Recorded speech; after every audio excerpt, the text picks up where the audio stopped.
هیچ کنجی بیدد و بیدام نیست جز به خلوتگاه حق آرام نیست که علا به ذکر الله تطمئن القلوب.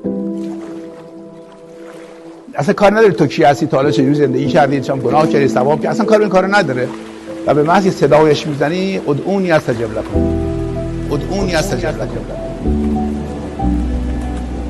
آغوش باز میکنیم که حالا بیا، حالا میرم تو چقدر از خودت عشق نشون میدی، چقدر معاشقه رو بلدی، چقدر خالصی، چقدر ذکر من میگی، چقدر یاد من هستی، چقدر ذکر من میگی، چقدر یاد من هستی.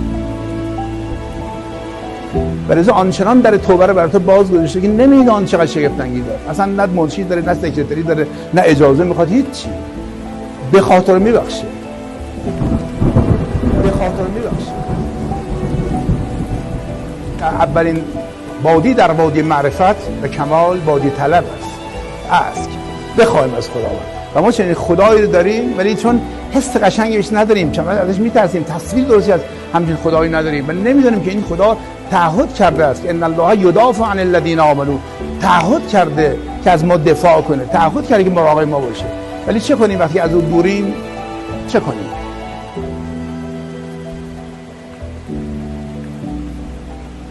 دست خدا رو بکش بیار در آغوش گرم خودت، در خانه دلت و با چنین خدایی زندگی کن و مطمئن باشی با کریمان کارها دشوار نیست که هیچی، اصلا حل میکنه مسائل دنیا رو.